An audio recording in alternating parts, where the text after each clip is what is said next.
play a game? Why, yes. I believe we shall. Oh, I got a live one here.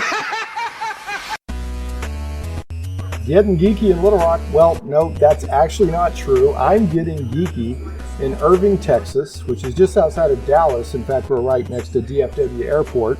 This is Shane Plays Geek Talk, and I am recording at North Texas RPG Con. Didn't get North Texas RPG Con in 2020 because of COVID. Well, they had it, but they literally said don't show up because we don't want people to get sick, and 80 people still showed up. But this year, we got lots of people here, lots of great gaming. I did a show about North Texas a couple of years ago talking about how much I liked it. And one of the people I met in 2019 was Ned Leeds. And we played a game called FASERIP Tactics. And I took pictures and notes for I was going to do a blog post and a podcast, and just didn't follow up with didn't follow up with Ned like I needed to. And he has graciously agreed to sit down with me at this North Texas RPG Con to talk about FASERIP Tactics. So what FASERIP Tactics is basically a superhero war game, that a tactical war game that adapts the FASERIP system from the Marvel Superheroes game from TSR. So we're going to be talking about that, and it's really cool. I was super impressed when I played it a couple of years ago, and from what I understand, they've released even more information for the game. But Ned is also just a big gamer. We were talking before the show, just his history with cons and this and that and the other. And so I just wanted to talk us through a little bit with your history with gaming, Ned. You said you started going to Gen Con in 2020? 2000. Yeah. So I'm about 44. But yeah, my history in gaming, and probably the reason why I have such a soft spot in my heart for FASERIP, or Marvel Superheroes as it's known, is that was kind of my first library game as a kid in the 80s, was Marvel TSR. Library game? Well, growing up in New York, I grew up in New York, and so a lot of the gaming that would happen, a lot of us lived in apartments that were too small. So kids would meet up at the library. Actually go to the library. Actually, a library with physical books. Whoa. No, and then we would hang out, and they'd always let people in there. And libraries tended not to ask too many questions. If they saw you, doing a seance or something, they might come out and bother you in the 80s. But in general, it was a decent place to get together and play things like Dungeons and Dragons. But for me, I was a huge comic book geek. I had the fortune of growing up next to the son of, at the time, the vice president of DC Comics. So I got... I was trying, you told me that a couple of years ago, and I couldn't remember where you got all these free DC Comics. Well, the irony was I grew up next to the son, or the family. The vice president of DC Comics at the time is actually, he's in the Comic Book Hall of Fame, is a guy named Joe Orlando. He also... Sure, yeah, absolutely. Okay, familiar with him. All right, well... I was good friends with his son. His son, ironically, hated comic books, growing up with a dad whose life was about comic books. But what would happen in the 80s, and I don't know if it still happens, is DC and Marvel would give each other what are called complimentary copies. And they would put a giant stamp on the cover that said complimentary copies. And essentially, if you were an executive for DC, you would get all of Marvel's books and vice versa, right? Yeah, and it was a way to... Still goes on. Yeah, I'm sure it does. I mean, maybe digital now, but...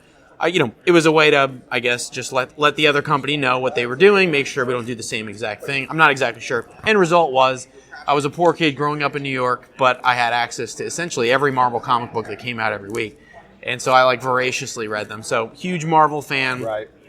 Absolutely love the characters. So 80s Marvel, for those of you who are familiar, it's generally regarded as, it's not really silver, it's more like golden. It's more like bronze-ish, modern age. Yeah, right.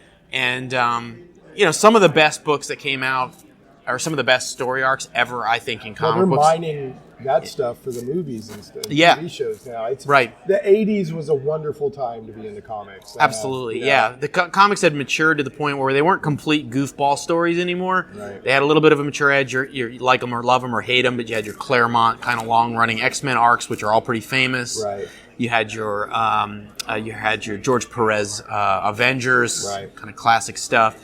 So that was my wheelhouse. Marvel, 80s, love it. And when TSR, Jeff Grubb, created TSR's Marvel Superheroes, it was like literally a dream come true. Right. I had played a little bit of Dungeons and Dragons, mostly your second edition.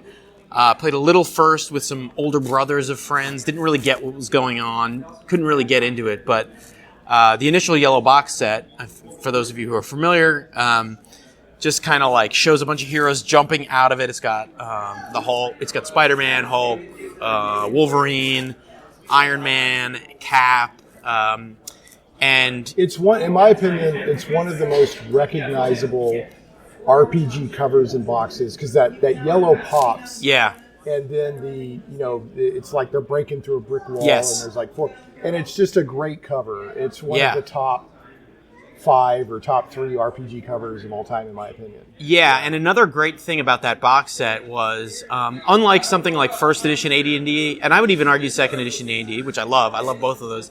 If you put those in the hands of an aspiring 12 or a 13-year-old, you're going to get like a lot of gobbledygook. It's kind of hard for a 13-year-old to get their arms around second edition D&D. Basic's a different story, but with Marvel's TSR, they literally built that box set so that if you were a reasonably sharp 12, 13-year-old kid, you could run your 12-year-old buddies through that was the initial goal. adventure. That was the target. Yeah, Right. exactly. They Color specifically cutouts of all the heroes, a really quick, easy-to-use mechanic, which we'll get to in a second, where everything was essentially unified around one dice roll, right? So the game just comes with 2 10-sided die, Right.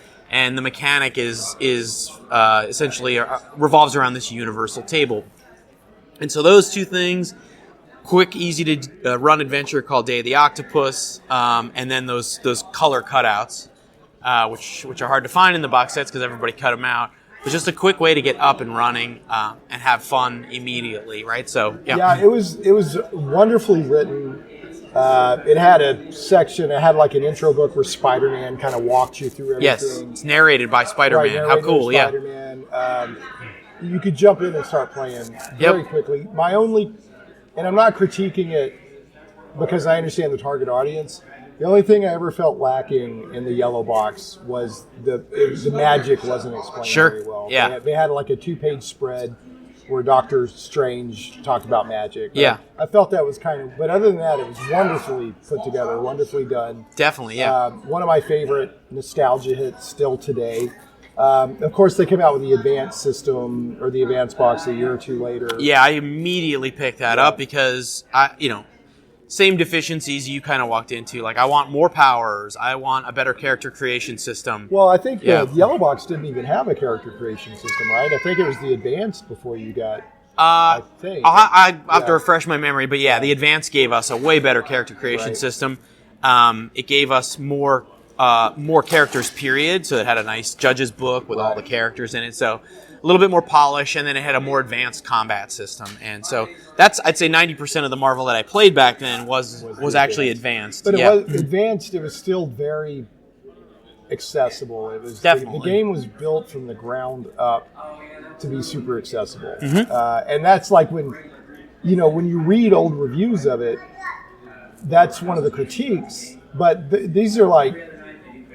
Adult reviewers You got it. reviewing it for like college age players, Right. And that wasn't the Yeah, that was not Champions the guy reviewing Right. Marvel Superheroes is Yeah. going to crap on it, Right. Because he can't dial his laser beam down to some number of points. And right. It's just a different audience. Different audience. Right. Yeah. So anyway, fast forward. That's one of my favorite role playing games of all time. I also got into minis gaming, Mage Knight, D&D miniatures, Star Wars miniatures. So I love tactical kind of war games. There is a pretty popular miniatures superhero game called HeroClix.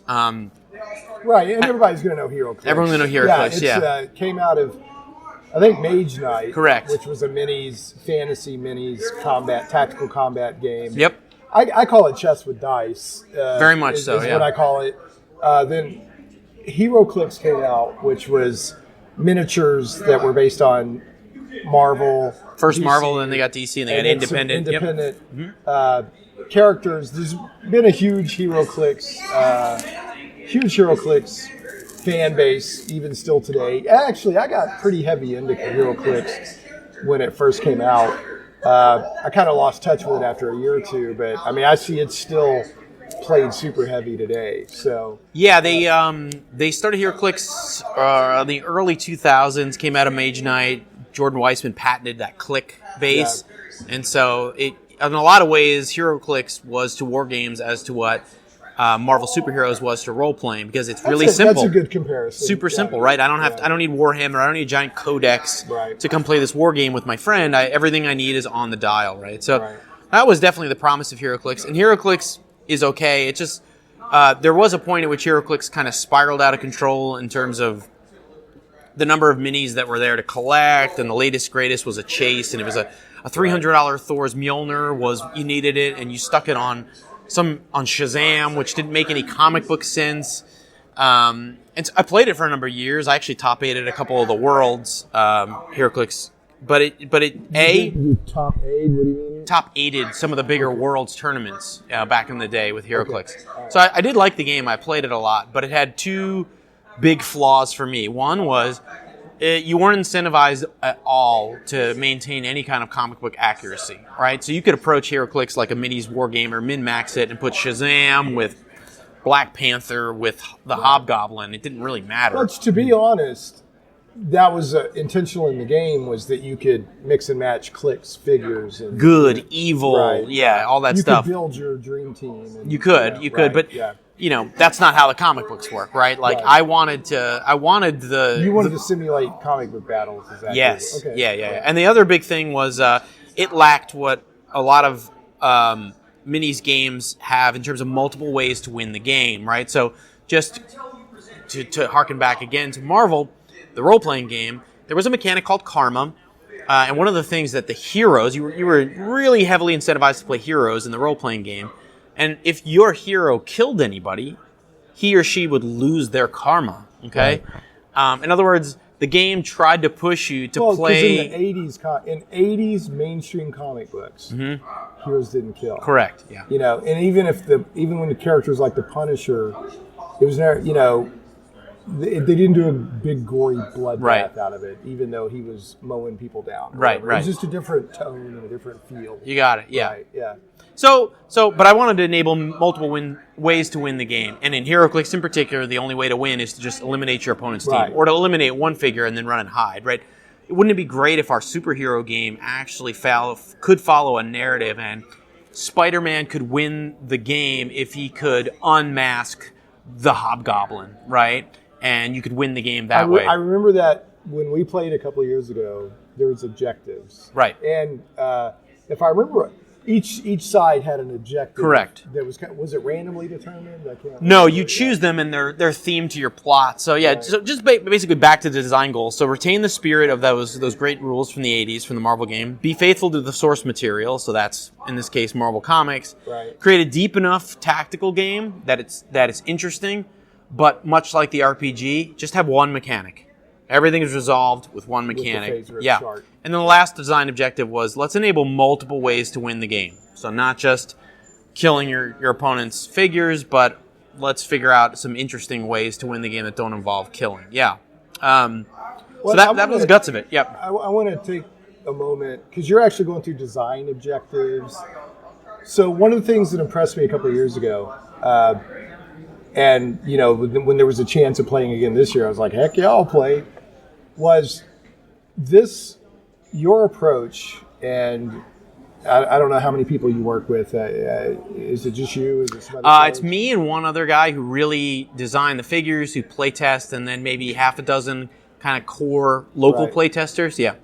But the game, both the approach and the finished product, feels more polished than some games on the shelves.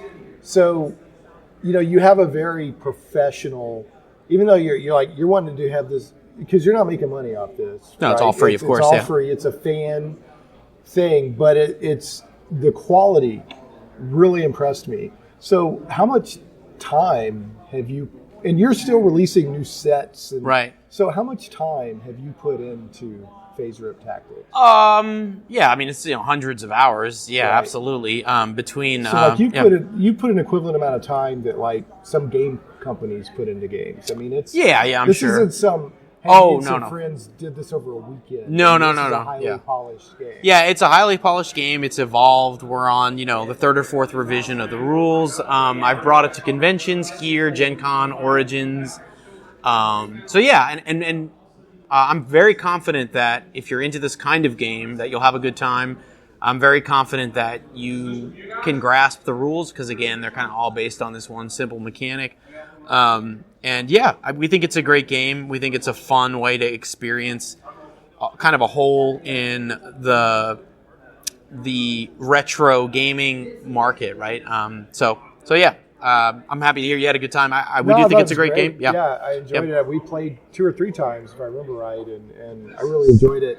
I'd have been happy if the first con I came to, that was the only gaming I did because it was a lot of fun. So, but yeah, I wanted, before I forget, I was very impressed with your approach because the way you discuss the game, explain the game, talk about the support of the game, it's like a game company. And so there's that level of detail and professionalism in it. So if you're going to do something and put it out to the public, you should have some pride in your work. Never be afraid to accept feedback from people. Right. But yeah, it's if it's worth putting together and putting out to the public, try to do a good job on it. I take that approach in my professional life, and in this, I wanted to at least do a good enough job to where I'd be proud to show the game to somebody and get their feedback. So yeah. So we will definitely get into the mechanics and the flow of the game, the types of characters that are available, that sort of thing. How long has FASERIP Tactics been out now? So I want to say we're going on our 6th year, with this past year kind of just being a mulligan as far as 2020 just being able to get out and go to conventions. So yeah, it's been about 6 years.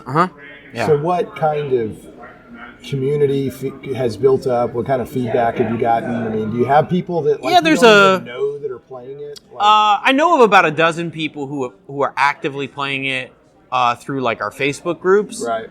And there's probably somewhere around 40-ish people who I've demoed to over the years, and then another 6 to 8 who play it locally. So not a really big following, but I haven't really promoted it very often. I think it could get there, though. Yeah, certainly. I think it has the potential. So if somebody's interested, they go to. Is Facebook the best place to get connected with the community? Or? Yeah, there's a FASERIP Tactics website, and you can add that in your show notes. Yeah, I definitely will. And that'll lead you to a Facebook page. But that initial page has the rules. I'll get into what a folio is, but essentially it'll let you print out the folio for any character, download a copy of the universal table. Everything you need to play, and it's essentially print and play at this point, is available from that core website. And the Facebook group is a great place to ask questions. Yeah. So is that an open group, or do they submit a requested join? They ping me and I allow them in. Yeah, so it's open, but me or the other admin just basically let anybody in who asks. Yeah. And just if somebody's, it's FASERIP is FASERIP. Exactly, yeah, and that's an acronym for the original Marvel TSR game. The attributes that any character in that game had were fighting agility, strength, endurance, reason, intuition, and psyche.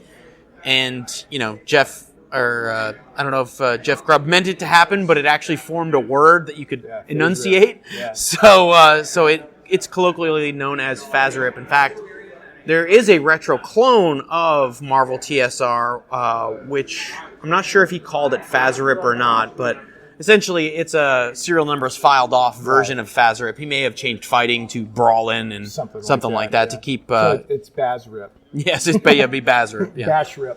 Yeah. Well, let's go ahead and talk about that core mechanic that drives everything, which keeps the simplicity of the original role-playing system. So anybody that has spent any time around role-playing games at all and looked up any history of role-playing games is probably it's this classic green, yellow, red columns where you have a target number, and then you have your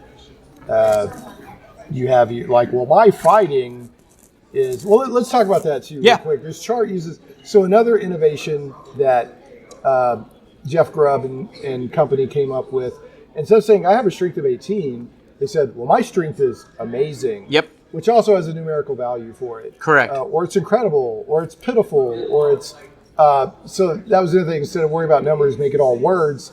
So you have, well, I'm trying to do something that is amazingly difficult. Yep. And my fighting score is incredible. So you match those up on the column, and it tells you what you need to roll, right? Yeah, basically. So you've got that. They're trying to keep that comic book feel, right? So their idea, which was brilliant at the time, was to tag what essentially are numbers under the hood with these fun monikers, right? So excellent, Which typical, I loved good. that when the Yeah. game Oh, it's came great. out. Yeah. Oh, my strength is monstrous. Monstrous, right? Yeah. And you can just by mouthing it out figure out that good and monstrous. Monstrous has got to be better than good, right? That's another thing. It's immediately obvious. Yeah, unearthly. It's got to be better than feeble, right? So, but yeah, the core mechanic in the RPG game is simply this: there's a table, and it looks a lot like the periodic table. But anyway, down the y-axis is 0 to 100.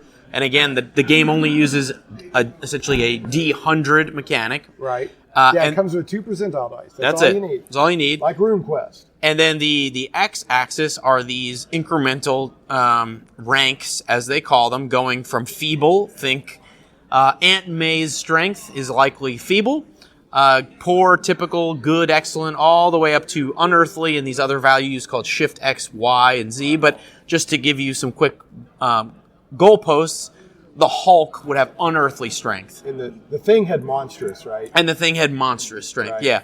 So from left to right, you're heading up, getting more and more and more powerful.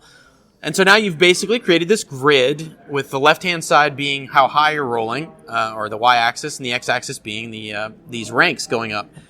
And another awesome innovation that the team that designed the original FASERIP made was rather than just having a binary result, which is how AD&D was, you either hit or you didn't hit. Yeah, you have levels of success. You have levels of success, and the chart shows you your level of success, with a white result being basically no success, a green being, you kind of got the job done, yellow, you did a good job, and red, you absolutely killed it, right? So it added another aspect to the game, and if you think about comic books and how they wanted to portray the success of a comic book, in comic books, you have degrees of success, the Punisher punches a thug, and the thug falls to the ground. Spider-Man punches a thug, and he might knock him clean out of the window. Yeah, but if the Hulk grabs a thug, he can throw him all the way to New Jersey. Yeah, exactly. Right? Yeah, right. So, it was this brilliant, simple thing, and that's essentially how you resolve everything in the original RPG, and there are some... Now, the degrees are only to the success. There's no degrees of failure, right? There's no degrees of failure, right. So you either fail or you have different degrees of success. Correct. Okay. Yeah, and so that universal mechanic was something we wanted to maintain. We wanted the game essentially to use that throughout so that you could print that universal table out. Each of us have a copy of it. We got our 2 10-sided dice, and that's pretty much all we need to do to figure out. Now, finding the rank you need to use for a particular thing, that is all part of the game mechanics. But essentially, once you learn how to use this chart, everything else falls into place, just like the role-playing game. Right. Okay. Well, so now that we understand the FASERIP, I say FASERIP, I guess you say FASRIP. Sure. Yeah, I have no idea what's right. We'll get Jeff Grubb here. We'll get Jeff Grubb to it, and he'll say, no, it's a FASERIP. So that's the core mechanic. Yep. It drove the entire RPG for the most part. Yep. And for the most part, it drives FASERIP Tactics. So tell us a little bit about FASERIP Tactics. What I remember is that, you have a scenario, you got 2 competing sides that are going to duke it out because it's 80s comic books, so I want to see stuff duking it out. Yep. Each side had like an objective they wanted to try to get to. Yep. And the combat turns were like issues of a page. Or no, pages of an issue. Correct, right? yeah. So like page 1, page 2, page 3. You and me having a game is called an issue, just like a comic book. And the way that we break the game up, instead of using terms like turns and rounds and so on and so forth, we use pages and panels and activations, right? So we want to try to keep a comic book theme. But to roll back to the actual teams that we're using is the other thing we wanted to keep simple, and again, harkening back to the role-playing game, there's a lot of war games. If you've played Warhammer, is very popular, even HeroClix. typically you're building your team out of a pool of points. So you and me might sit down to play Warhammer, and we might play a 4,000 point battle. We build our list and all We're building these lists, and we're trying to squeeze every last point out of our 4,000, and an orc might be 10, and a giant ballista might be 100. We decided to simplify it down to some very chunky levels to make it simple for a comic book game. And essentially, every figure that you might choose to put on your team in FASERIP just simply has a level of renown. And the levels of renown are minion, and that would be like your thug on the street, a beat cop, a scientist. Bold, which means a hero who's sort of locally known. Their renown is local, so think Moon Knight or maybe even an early version of the Punisher might be bold. We have heroic, which is heroic heroes are, think Spider-Man. He's got an established level of renown around the New York area, and most of the country knows about him. And then we start to get into, once you get past heroic, you have things like legendary. So think Doc Strange, the Hulk, Professor Xavier, even Captain America, despite having no real superpowers, his renown is legendary. I would say the Fantastic Four as well. Mostly all legendary. The Thing, Mr. Fantastic. So it's a really easy to use way of defining the level of power for a character. So when we go back to build our team, instead of having to get out a slide rule to figure out the number of figures we can fit on the team, you and me just decide to play something like HHHBB, meaning three heroes, 2 bolts. You got it. That's it. Right. That's it. And then the only other decision we have to make is whether or not we want to side with good or evil. And all that does for us is it means if you choose good, it means you can only have good characters or enigmatic characters on your team. Can't have any evil ones. So enigmatic are people that kind of walk the line. You got it. Yeah, your Punisher is maybe your Wolverine. I think is technically good, but just in terms of characters who have flip flopped, maybe mercenary type, like Deadpool, Elektra. Deadpool. Yep, yeah. All good examples of Black Cat. Those are enigmatic characters. So that's team building. You basically pick good or evil. We decide on HHHBB or L or whatever we want. We throw together a couple teams. And they may or may not share. The last part of team building is many figures, not all of them, will have a team affiliation, which is typical for comic books. So Spider-Man has Marvel Knights. Right. Doctor Strange has Marvel Knights. Cyclops has X-Men. Sure. The Kingpin has Sinister Syndicate. Magneto has Brotherhood of Evil Mutants. And again, we're about 4 or 5 sets deep now. And we've introduced a variety of teams: Fantastic Four, S.H.I.E.L.D., Hydra, Thunderbolts. Let me ask you real quick, because you do release sets periodically. How much playtesting goes into these sets? Like, how tweaked are they? We try to test each figure 2 or 3 times at least. I think now we're on our 5th set. There's a pretty good base level to know whether a figure is hopelessly broken. But we still give it a run 2, 3 times, 4 times, 5 times to make sure that it's not too powerful. Am I right in remembering that one set might have, and I could be wrong, and maybe I'm having a confused memory, that you might have a Spider-Man from one set and a Spider-Man from another set that has a different build? Yeah, right? Some of the most popular characters. So, for example, the first Spider-Man we released is in the first set called Marvel Takes Manhattan. Marvel Takes Manhattan is obviously based around Manhattan, so you have Marvel Knights. And then you have the Sinister Syndicate. So we released a Spider-Man who was Marvel Knights, and he was in the first set. But the 4th set we released was a mini set, so it's either a big set or a mini set. A mini set is essentially reserved for a famous Marvel comic event. This one was easy. Every 80s kid was going to pick it. Right. Secret Wars. We did our first mini set with Secret Wars. Well, Secret Wars is famous for introducing black costume. You got it. Sure. Yeah. So we put a black costume Spider-Man in there. And when he was on Battle World, he wasn't necessarily affiliated with Marvel Knights, so we didn't give him any team affiliation at all. You can have a team affiliation or not have one. And he's slightly different from the one we released in Marvel Takes Manhattan. And the rule in the game is pretty simple. You can't have 2 versions of Spider-Man on your own team. Right. You have to pick one. It's got, like you said, you want it to feel like it is a battle in a comic book. Yes. It's not just a build. It's not min-maxing exercise. Right. Yeah. You want thematically satisfying. Yeah.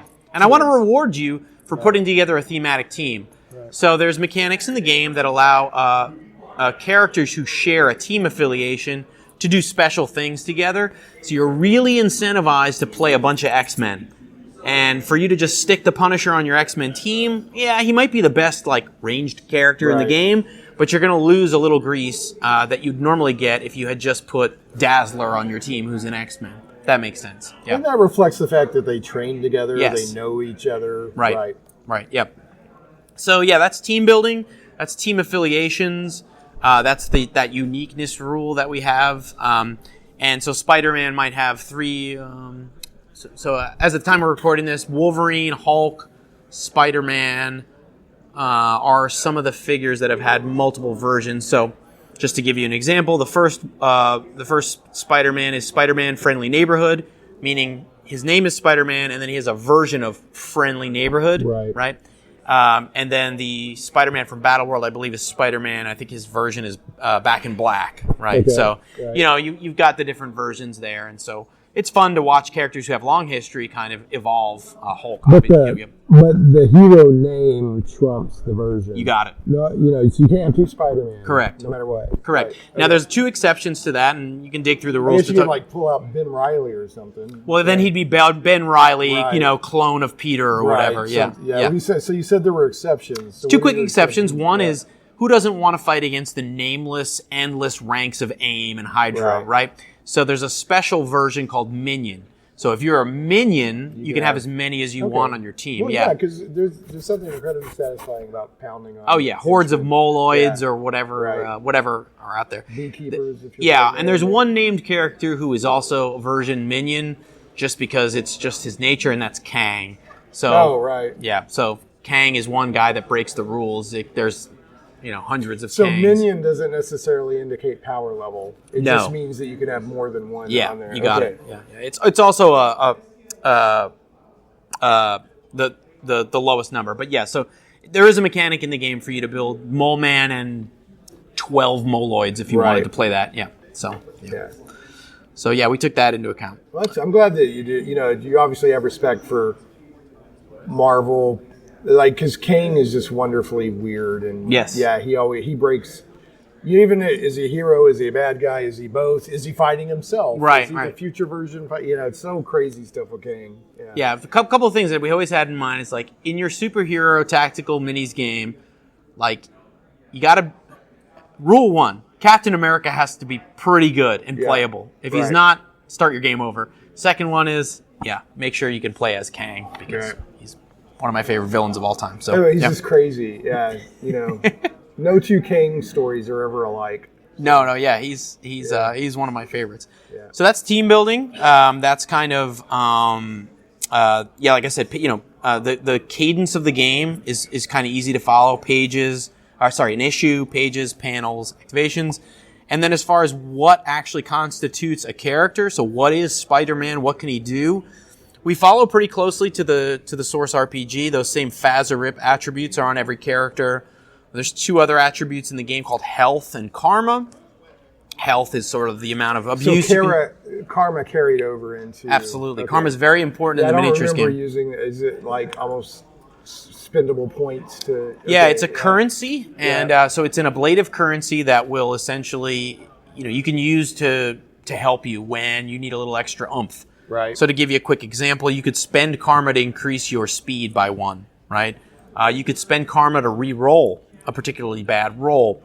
You can spend karma to take an attribute, a FASERIP, right? And increase it by 1 rank. So think about when Spider-Man really has to lift the bus. His strength is normally incredible, which is about 10 tons. Right. But let's just say he has to lift 15 tons to make sure that, So it's the heroic moment. You got it. Yeah. Now, again, I could be having a confused memory here. I know there's a main objective. Were there secondary objectives that would let you get karma, or am I? So there are some characters that let you get karma, but in general, karma is a currency you spend. And it's gone. Yeah, but in addition to choosing the characters for your team, you have to choose at least 1 plot. Right. And so the plots that ship with the game, almost every team has a team-specific plot. So I'll give you a simple example. The X-Men's plot is called Danger Room. And the plots are represented on the map by tokens. I remember that. Yeah, and then you want to get to your plot and what's called advance it, right? Makes sense. You advance the plot. Advance the plot, right. right. And so every plot has a different way of being advanced. Some of them will use your fighting. Some of them will use your intelligence. So Yeah, you have to like get to the token and then do advance an action, it. right? Correct.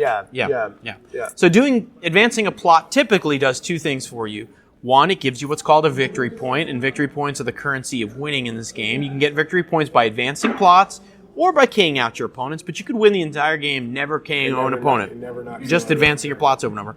Then, if the person advances... I mean, that's cool. Yeah. Because like you said, I mean, there's nothing wrong with a slugfest. Right. But it's also cool to strategically be like, how can I keep them from doing that? And then, you know, so it's not just about... You can play offense, you can play defense. Yeah. There are some characters that really break the rules and let you advance the plot faster, like Mystique. She's a super spy. Quicksilver's very fast. He can go twice a turn. There's some cool ways. See, that's what I'm talking about. The level of playability in here, and it works very smooth. As you know, it's just as polished as like if I went into a store and bought this, I wouldn't be upset. I'm like, this is a very, very fine-tuned game. So well, don't buy it and don't give me any money. Just download it and play it for free. Let's be very clear. There's no selling, no buy. I mean, this is purely for fan stuff. Correct. And nobody's trying to make money off of anybody. Do not want it. I'll send it back to you. Yeah. Right. So that's sort of the ways you can win the game, knocking out your opponents as well as advancing these plots. Back to my Danger Room example, if you were to run up with Shadowcat and advance the Danger Room plot, it allows you to increase the attribute. So attribute is FASERIP of any teammate, X-Men. So you have to be an X-Men to get the benefit from it, by 1 until the end of the page. So think about the Danger Room. What does the Danger Room do for the X-Men? They go in there, they learn how to fight. So it buffs your X-Men temporarily until the end of the turn. Another cool one is S.H.I.E.L.D. S.H.I.E.L.D.'s plot is called Helicarrier Assault. And if a S.H.I.E.L.D. agent advances the Helicarrier Assault plot, all of his or her S.H.I.E.L.D. teammates gain flight until the end of the page. Nice. So get Nick Fury up there, get the helicarrier in the air, and now all your little mook, S.H.I.E.L.D. agents on the ground are now all of a sudden flying, which is a power that grants you some advantages in the game. So And so speaking of the tactical nature, it's, if I remember right, it's squares. So to kind of explain what a map would look like. Yeah. So without endorsing any one brand of minis or maps to use, one of the things you can use with this. Well, first of all, facing doesn't matter. So if you're a miniatures aficionado or a tactical wargaming aficionado, we don't necessarily worry about facing in this game. The best way to play it is on a square gridded map, and obviously HeroClix make an awesome substitute. They're 32 millimeters. They work in 1.5-inch squares. There's tons of maps that have been printed both by the makers of HeroClix, and you can go out and buy a bajillion different fan-made to the same scale maps. So pick any map that you like, that's fun, that you have around. Squares, inch square, I can't remember. HeroClix is a little bit bigger. It's about 1.5 inches. Okay. HeroClix are 32 millimeters. So a D&D map be a little too small. Slightly off scale. Yeah, those are inches. Yeah. Yep. Okay. Yeah. But you can play the game with chess pieces. There's nothing stopping you. Play whatever you want to represent. The heroes. You could make little paper tokens if you want. Exactly. You can do whatever you want. Pogs, whatever you want. Yeah, whatever you want. And I had another question I was going to ask you, and like I said, it's squares. Facing doesn't matter. Right. Hexes. It's not hexes. It's just use squares. Yeah, because the facing doesn't matter. Yeah, and you start on one side of the map essentially, and I start on the other. There's a process in the rules for placing your figures and placing those plot tokens, but you do it once or twice, and it's pretty much second nature. So the setup should be quick. I mean, you should be able to get the game set up in, besides the printing process, set up in 10 minutes, and you're ready to go. So, and again, you can go to the FASERIP website, and all of the materials are free. You can print, you can download, print out all the materials for free, and you can search the character database as well. So, if you're just dying to know what all the X-Men are, there's an easy to use search for all the X-Men, and everything you need to use a particular character is on what we call a folio, and it's pretty simple. It has their FASERIP statistics. It has their attacks. So let's just use Spider-Man. Spider-Man can attack in two ways. One is he can shoot his webs, and the other way is colloquially called Sensational Spidey, which basically is a fun comic book way of saying he's punching you. And then all figures have traits, and those key off each other. So, for example, Spider-Man is a scientist, alter ego, and streetwise. And so there are other abilities, plots, and powers that will key off of those interesting things. Like, for example, Sabretooth is a mutant hunter, right? So he gets a special bonus to attack anyone who has the trait mutant, right? Yeah. Right. So those are traits, and those are static, and they're fun. They help you build teams. So each character has what some people think of like in a website metaphor, tags. They're tags. That's all they are. They're static tags. Yep. And then the last piece is their specials, which are sort of the more interesting part of some superheroes. So, for example, Spider-Man has 3 specials that make him cool and unique. One is Spider Senses, which we all get. And so Spider Senses says, when he is attacked for the first time each page, make an intuition feat, and on success, the attack fails, right? So that represents his Spider Senses and his ability to sort of always dodge that first bullet. He has another one called Wall Crawler, and it says ignores difficult terrain and elevation changes for the purposes of movement. So he just moves from one square to the next without regard of which is a nice way to abstract that. Yep. You know. So Spider-Man can go wherever he wants. He can go up on top of the building, etc. Is that kind of the similar what Flight does? It lets you traverse different. Flight squares, also lets you do that. Yeah, sort of ignore the terrain. So it's sort of like a toned down version of Flight, but it fits Spider-Man. And then the last one is Team Up, right? Like, what's special about Spider-Man? Well, he's been an X-Men. He's been an Avenger. He's been with Marvel Knights. Everyone's friends with Spider-Man in the superhero community in Marvel, right? So he has a cool ability called Team Up. And it says at the start of the issue, if Spider-Man is the only figure that doesn't share the same team affiliation on your team, he gains that team affiliation. Which is nice. So if it's 4 X-Men and Spider-Man, he gains X-Men, because who doesn't want to team up with Spider-Man? And if you haven't seen that episode of Spider-Man and the Amazing Friends, you should go watch it, because there is an X-Men one. And they're on Disney Plus. Oh, are they? Okay. Yeah, there's no, if you got Disney Plus, all that stuff is there. Perfect. So now, but if he teams up with the Fantastic Four, then at the end of the adventure, Johnny Storm will kick me on the back of him. Yeah, we haven't done the Amazing Bag Man. We haven't done some of the other variants of Spider-Man, but we'll eventually get to them. It's good stuff. Mm-hmm. Yeah, so that, just to recap, is sort of what's on the folio. The folios are on the website. You can download them, print them, cut them out. And I like to stick them in like clear plastic sleeves. You can get at Office Depot, use a dry erase, and then you don't have to print them out twice. Yep. And again, just people search for, I'll put it in the show notes, but search for FASERIP Tactics. It's FASERIP Tactics. And you'll find the FASERIP Tactics webpage. It gets right down to business. You go to the homepage, and it tells you where you can keep up on social media. It's got your downloads. It's no nonsense. It gets you right into, you don't have to sort through a bunch of mess to get to what you want to go to. And right now, the published sets are Marvel Takes Manhattan, Avengers Assemble, Reign of Doom, Secret Wars mini set, and Heralds of Galactus. Heralds of Galactus, yeah. We have another set that's done, complete, and had we had a real year last year, would have been released. It's called Children of the Atom. So that set's done. I'll actually get it up sort of after this convention. That's very 80s X-Men kind of. Yeah, so just a real quick primer on the sets. The sets usually focus on anywhere from 2 to 4 core teams, and then we'll support whatever figures were in the previous set, whatever teams were in the previous set with some more figures, right? So, for example, the first set, the 4 core teams were Marvel Knights, Sinister Syndicate, X-Men, and Brotherhood. And then Avengers Assembled was our next release. That had Avengers, obviously the Masters of Evil, who wouldn't love them, Thunderbolts, so you don't and then Hydra and S.H.I.E.L.D., and so on and so forth. And then Reign of Doom is Fantastic Four, obviously. Doom, and then also has the Inhumans, who are sort of always associated with the Fantastic Four. Did you even try to come up with stats for Black Bolt? In fact, I did, yeah. So how do you handle his? Because he speaks and everything just gets wiped out. If you have it up in front of you, you can click on him. But I'm gonna click on one last piece of the folio that I didn't. Address was, and this is big for me, is there's a bit of flavor text in the bottom corner, right? I'm looking up Inhumans right now. Okay, yeah. So in the flavor text, it's typically a quote. So, for example, Spider-Man's quote in his flavor text is, with great power comes great responsibility, and it's attributed to Ben Parker.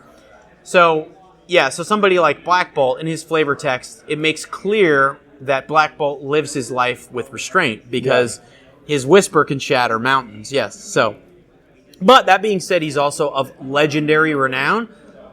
So if you and me, for example, if Black Bolt was your favorite character, you and me might sit down to play, let's say, an HHHLL game, okay? And that would be pretty high, and 3 heroics. Right. So you might pick, let's say, he likes teaming up with the Fantastic Four. So let's say the Thing, who's legendary, Black Bolt, who's legendary, his Queen Medusa, Triton, and Karnak, right? Okay. And then I might decide to oppose you with Dr. Doom, who's always messing with the Fantastic Four and the Inhumans. Let's say Kang. You statted up Lockjaw. I just have to point that out. Lockjaw, absolutely statted up Lockjaw. He's essential, right? He's transportation. Yeah. So, and then I might pick a legendary like Dr. Doom, another legendary like, I don't know, Absorbing Man, and then I might pick the Wingless Wizard, Claw, and another minion of Doom, and let's say the Mole Man as my heroics. And that would be basically how we build our team, and we're done. I think we just go play. Yeah, he definitely has sonic attacks. Oh yeah, like they do a lot of damage. So yeah, and underpinning all of the game, I mean, it is a comic book game. It's faithful to the comic books, but we think we've got a pretty solid tactical war game underneath the hood that's reasonably balanced. When we create sets, we bucket the characters into archetypes, and then we compare them against other archetypes to make sure we're not completely obsoleting an old figure, right? So, and one of the nice things about being a living game is that if we do introduce a new feature or think we obsoleted Storm 3 sets later, we can always go back and tweak her folio a little bit to make sure she's the Storm we want to have in our game. Right. So, yeah. So a lot of characters have been buffed slightly. For example, we released Havoc, and I couldn't help myself. I actually had to go back and change Cyclops to reflect the fact that he's immune to Havoc's stuff. So, okay, well, that makes sense. Yeah. And you've got some, you don't shy away from the big folks either. You've got Apocalypse, Annihilus, Thanos. Yeah, the set you're looking at now, So there is a level above Legendary that we introduced in the Fantastic Four set called Cosmic, right? Because we had to introduce the Silver Surfer, and the Silver Surfer is a cut above even folks like Professor Xavier and other legendaries. So Cosmic would be your Thor, Silver Surfer. You mentioned Thanos, Annihilus, Adam Warlock. Those are your Cosmics. So from a game balance perspective, like Galactus is more like a force of nature. He's more like a situation. We've been trying to figure out how to do Galactus, and I think we haven't done it yet, but we're thinking he'd be more like a scenario than a character. Exactly. Yeah. I mean, it's a situation. Because it's just too ridiculous. So. Yeah, we wanted to get a scenario done by the Secret Wars mini set and publish it by then. We just didn't get to it. So that would have actually been thematically appropriate. Oh, perfect! Yeah, Galactus was in the Secret Wars. Correct. He's like, I'm going to eat Battle World. Yeah, he's just going to eat Battle World, right? Yeah. Which is very Galactus. So. Yeah. So the Secret Wars mini set has some. Anyway, if you're into Secret Wars and love it like I do, you'll get all you need out of that mini set. I'm a major nerd for that. That's right in the wheelhouse of some of my favorite comic era. I love it so much. What started off as a ploy to simply make action figures turned out to be ended up being great fun. A big deal. So in summary, we think it's easy to pick up and play. You can also just use sort of the simple rules. The combat has some really advanced stuff you can do, like charging and anyway. You can play the game at a really simple level if you want, or you can play it at a really complex and deep and tactical level and use all the rules in the rule book. So, and we're always looking for feedback, and if you have any questions on how to play or there's some suggested teams in the rules, I've got pictures in there with how to do certain things. But if you need any help, just hit us up online in that Facebook group, and we're happy to help. So, yeah. Have you seen anybody on Facebook or Twitter or anybody like playing it almost like play by post, or like they get their video cameras set up and play that way? Yeah, it's something I really would love to do. I just don't have. Didn't have the time or the equipment to do it. I've got some nice webcams now because of COVID and all the stuff we've had to do professionally over the last year just to be a little bit more equipped. So coming out of COVID, I've got some nice webcams. So yeah, I'd love to do some. Because you could do a top-down camera. Oh, definitely. Yeah. And then just have one person moving the pieces around. And Yeah. Or even play out some real games. It's a great idea. I think we should do it. Yeah, that'd be cool. So, last question I have. I know you have Children of the Atom coming. About how many characters drop per release? I guess? So the major sets, or the full sets, I believe they're all the same. I believe they're 40 characters. That's a lot. Yeah, it's a lot. And yeah, like I said, there's always some core teams we want to focus on, so we'll try to introduce some new teams. And then what we like to do is to throw 2 or 3 figures from all the prior teams in together to put some fresh blood in there. And then we'll usually end each set with some teamless kind of folks. Right. So, example would be like in Marvel Takes Manhattan, our teamless guys are Ghost Rider, Hulk, right? So Hulk is kind of at least not in the not Marvel Cinematic Universe. Hulk leaves the Avengers pretty early on in his career. Issue 5, yeah. But then we have some sneaky ways to give Hulk team affiliations. Issue 5, or does he leave even before then? He leaves quick. He leaves quick. No, he leaves after the first issue. Yeah, he doesn't. Issue 5 is, I think, is where they find Captain America. Yeah, so there'll be some teamless guys, but a lot of our teamless guys are fun and have ways to give them team affiliations that hark back to some comic book related thing. E.g., if you have Elektra, she's normally teamless, right? She's a heartless, cutthroat assassin, the deadliest on Earth, unlike her garbage Netflix depiction. But she in the game essentially is teamless unless you control a Daredevil or a Kingpin. And then she'll allegiance with one of them. And depending on if you're a good team with Daredevil or an evil team with Kingpin, she gets a different ability. So, yeah, really, I've really thought through every character, and I have an encyclopedic knowledge of Marvel characters. So, I'd like to think I got the characters right. Right. A big term that gets thrown around a lot in both role-playing games, video games, movies is comic book accurate. Right. So I'd like to think I got that part of the game right. But anyway, feel free to always contact me with feedback. So if you don't like the way I did Quicksilver, I'll try again. So you'll listen. Well, I certainly hope that I look forward to playing again. And I hope that you get some more, because the amount of time and effort and love that you've put into this game. I'd love to see more and more people. I think there are a lot of people out there that are like, they want to play this game, they just don't know it. Yeah. They haven't heard about it. Price is right. The game's done extremely well. I can say from personal experience, it's fun. I think I like it. I'd have to play it again, but I mean, I think I might like it better than HeroClix. Sure. Even though, like you, I've had fun with HeroClix, and I'm not down on HeroClix at all. Yeah. So, but it does feel more like an homage to what comic books are, rather than a war game using comic book characters. Right? That's a great way of putting it. Yeah, we wanted to make an homage to this awesome role-playing game that we all loved as kids. Plus it has that great retro factor. It's got that seasoning, that DNA from a wonderfully fun RPG. Yeah, if any of your listeners have played the RPG, for example, but maybe they have kids that don't necessarily have the attention span to play the role-playing game, but they want to get that same feel, it could be a fun game to just play with your kids. It'll introduce them to the comic characters, they'll learn some math, and you'll have a good time. Yeah. All right. They'll learn without realizing they're learning. So again, this is FASERIP Tactics. And FASERIP is from the original Marvel Superheroes game from TSR. That was kind of the underlying mechanic of the engine. And it'll be in the show notes, links to like the Facebook and the website where you can get all this stuff. It doesn't cost anything. It's fun to play. It plays well.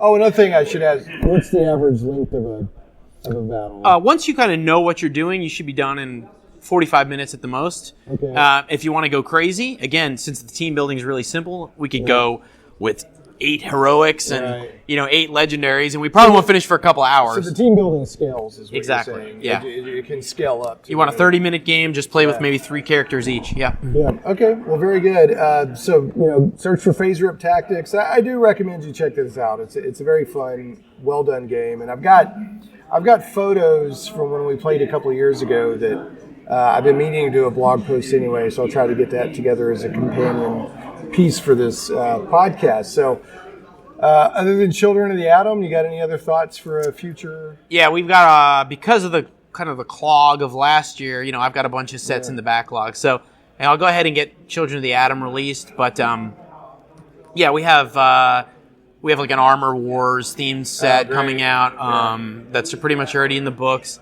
We're going to go back to Manhattan eventually to really buff up the Spider-Man stuff. We have a Gamma-themed set that's pretty much done. And then as far out as we've gotten, we wanted to do a space theme set with a real focus on the 80s X-Men Like Phoenix the Saga. Shi'ar, like Shi'ar. the Shi'ar Yeah, exactly. and all that, Yeah, so we have a set that's going to be there. And then the cadence is essentially we do 3 big sets, then a mini set, 3 big sets, then a mini set, right?